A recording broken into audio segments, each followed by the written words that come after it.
Japanese motorcycles are a lot like foot models on OnlyFans. There are just so many great ones, it can be hard to choose a favorite. What, a little too much, too spicy for the beginning of the video? Sorry guys, come on, it's the end of the year, I can do whatever I want, right? Motorcycling's slowing down, we're gonna get kind of weird here. We're talking about the top 7 Japanese motorcycles ever built. Let's get started. Sometimes a manufacturer sits down to build a motorcycle with a clear plan. They've done the market research, they have a strategy to enter an established market, and then other times, Kawasaki just does a bit too many whippets and goes on a side quest to make one of the wildest motorcycles of the 21st century. The Kawasaki H2 is the first and only mass-produced supercharged motorcycle. The H2 didn't just quietly debut back in 2015, far from it in fact, announcing its presence with the tact of a nuclear warhead. With the 4-cylinder engine screaming and shooting flames out of the exhaust, the centrifugal impeller sucking in air hard enough to bring small planets into its orbit. Kawasaki didn't build this bike because the market demanded it. Frankly, the market couldn't even conceive of such a monstrosity. They built it because somebody in Kawasaki Heavy Industries got divorced from their wife and became fueled by rage and retribution. That's a fact, look it up. With aerospace levels of engineering, paint that looks like it was infused with liquid obsidian, and specs that look inconceivable, the H2 became an instant classic with mythical levels of testosterone. It makes well over 240 horsepower. You can tune it to make like 300 if you want. It's gonna go 0 to 60 faster than any human being can comprehend, and top speed that rival any open class superbike ever built. I'm pretty sure they raced one of these things against an F1 car and it beat it. And you can just go order one. They only make a handful of them every year, and rarely, if ever, do you see them out in the wild unless you're some degen hanging around the highways at 3 a.m.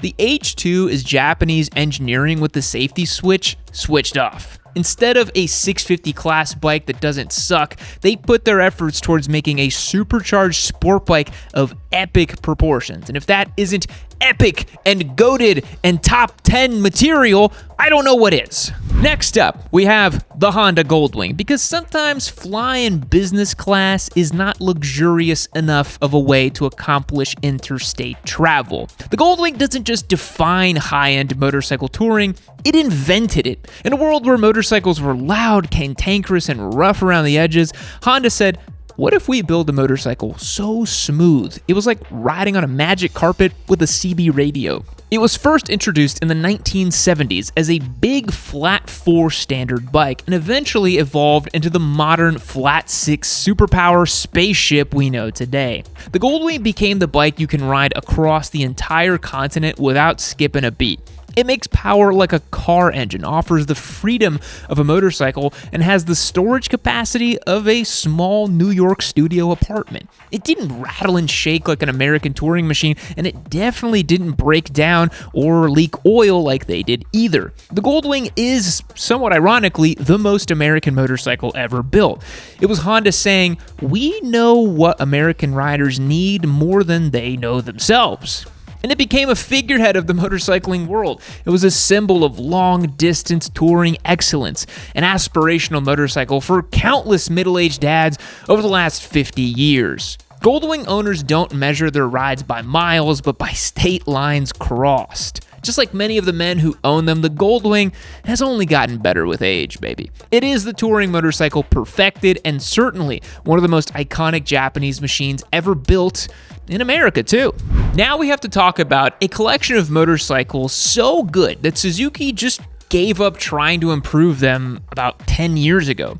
The Gixxer 750 and 1000 both live in the annals of superbike greatness. Did you know a K5 Gixxer Thou is actually faster than a brand new Panigale V4 around a racetrack? Did you know that? Seriously, I bet you've never heard that before. Oh, the Panigale is so slow. Why would you spend $30,000 on a Ducati when you could buy a salvage title Gixxer for $5,000 and it's so much better? The original Gixxer 750 was a revelation when it debuted in 1985. It was lightweight with a razor-sharp chassis. It was a track-bred bike for the street, not a street bike that had been adapted for racing. It was a thoroughbred. This was how God intended the sport bike to be. Had a high-tech aluminum frame, clip-ons, fairings, all wrapped around what was originally an air-cooled inline 4. The Gixxer 750 rewrote the rules of sport bikes. Then Suzuki made it bigger and better, and then even bigger. And like God made Eve from the rib of Adam, Suzuki made the 1000 from the bones of the 750. It brought more power, more speed, and more cargo shorts, baby. By 2005, Suzuki had made the bike so good, they decided that they just weren't going to change it for the next 2 decades. 20 years, longer than some of you broccoli-haired twinks have been alive. Sure, it's been tweaked and refined over time, but the magic at its core remains unchanged. There are certainly sport bikes that are more technologically advanced today, easier to ride, easier to get along with, easier for you to produce very fast lap times with, but the Gixxer remains a reference point. It's the yardstick which other bikes have been measured against for the last 2 decades, as much as I hate to admit it. Even the clout-farming BMW S1000RR owners owe much of its engine architecture to the famed Gixxer. It's a motorcycle that didn't just influence the sport bike world, it shaped it in many ways. And we're all just waiting until Suzuki drops the real new iteration of this bike and just obliterates everyone from outer space. In our video last week about the top Italian motorcycles ever built, we discussed the important impact the Vespa had on European mobility. Well, the next motorcycle makes the Vespa's prevalence look like an accounting error. The Honda Super Cub is the best-selling motor vehicle of all time. Not just the best-selling bike, it is the best-selling motor vehicle ever. Honda has built over 100 million of these things. 100 million! Eat your heart out, Toyota. 100 million is an astronomical figure, even greater than the amount of cheeseburgers your mom has eaten in her lifetime.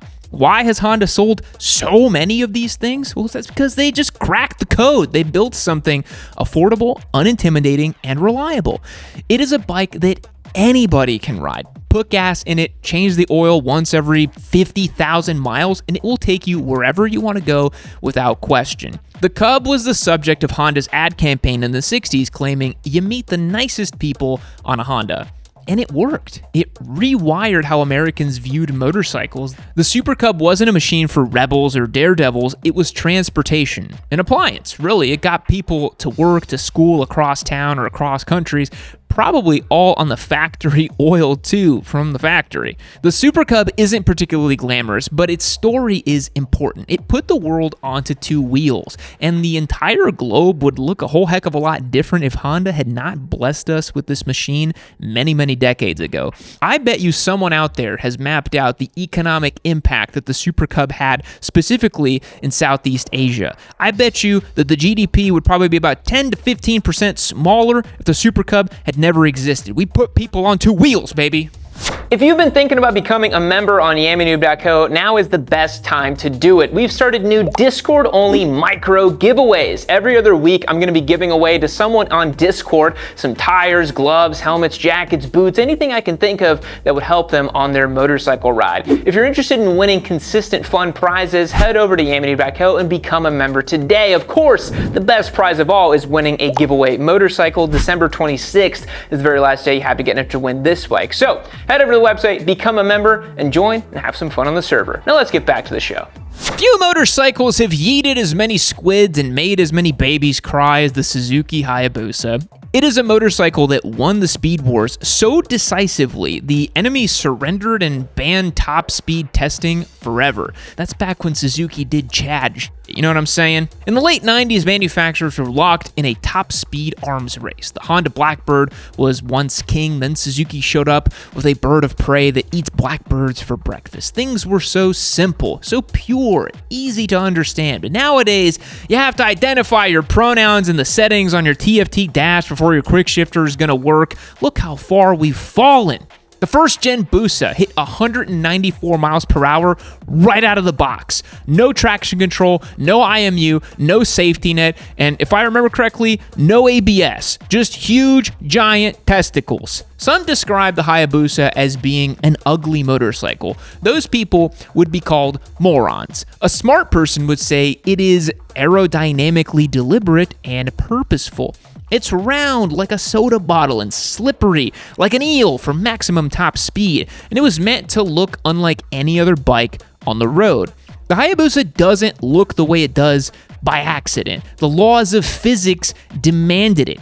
By the time Suzuki started iterating on the platform, it had already become a proto-meme. The designers intentionally leaned into the madness of the custom Busa culture. The world responded. It responded with late-night highway roll races and with dank Busa memes. No other motorcycle has created an identity for itself the way that the Busa has, and we had to talk about it on today's video.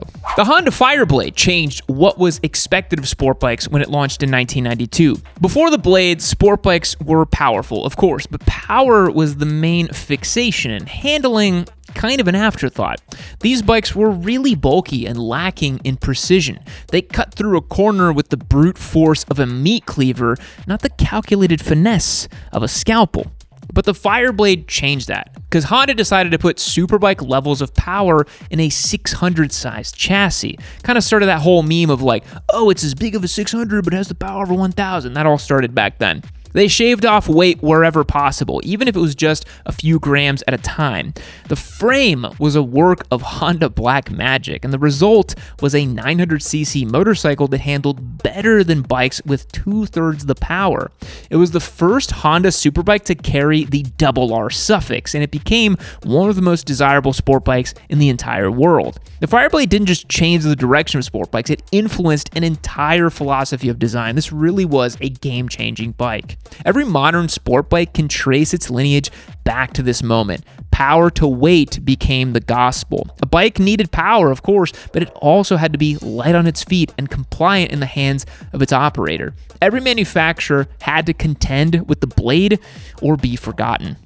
All right, if you made it this far in the video, you know where this is going to end. The CB750 is a motorcycle that is discussed endlessly, not just on YouTube, but on every forum, magazine, or bike night for the last 50 years. To be honest, we were a little reluctant to include it in today's video, but it's literally just too important to not talk about. The CB750 is the bike that started the entire era of modern motorcycles. If you have a motorcycle that you love riding today, it's because the CB750 existed that you like and ride that bike today. It is a bike that disrupted the industry worldwide. It's a motorcycle that forced every other major brand to evolve or die, or get protectionist tariffs from the nanny state government. In 1969, the CB750 was monumental. It had disc brakes when many had drums. It had electric start when many were kick only. And it had a smooth, silky, powerful inline-4 engine that put rattly, leaky little twins to shame. It also had unthinkable reliability that brands like Harley or Triumph could not even begin to comprehend. And to top it all off, it was priced affordably. There was literally nothing standing in the way of becoming the best-selling motorcycle in the world. The British blokes like Triumph, Norton, and BSA were practically destroyed overnight. Harley-Davidson would certainly be cooked if it weren't for Reagan in their pocket, and the rest of the big four had to adapt. Japanese motorcycles would never be the same because the CB750 was an industry reset button. It proved bikes could be powerful, modern, and reliable enough to put on serious miles without ever pulling a single wrench from the toolbox.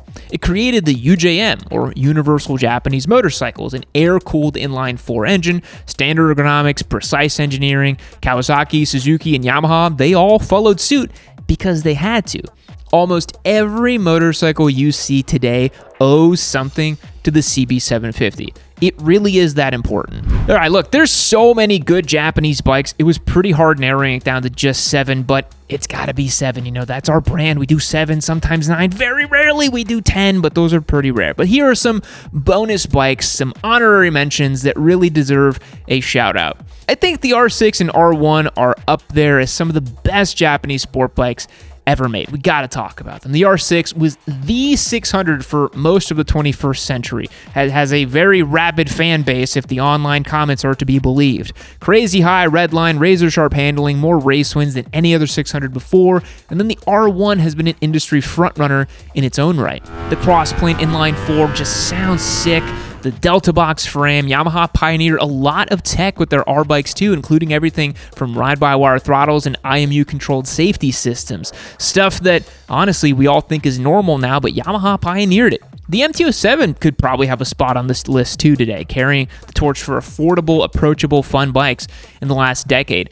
The middleweight market would look really different today if it weren't for the MT-07. And I think the Yamaha VMAX is also important, but for the exact opposite reason. It's brutal maximalism. So yeah, I guess Yamaha got a little snubbed in this episode, so I had to drop some love at the end of the video here. Like I said, there are just too many awesome Japanese bikes. It would honestly be easier to name the Japanese bikes that are objectively bad. That would be probably a much shorter list, and maybe I could actually do 7. But be sure to let me know all the bikes I wrongfully left off on the list down below in the comment section. I love hearing from you guys. I appreciate everyone watching all the way to the end. I will catch you in the next one. See you later. Fact: the Amazon River is over 4,000 miles long and not a single bridge crosses it. Goodbye.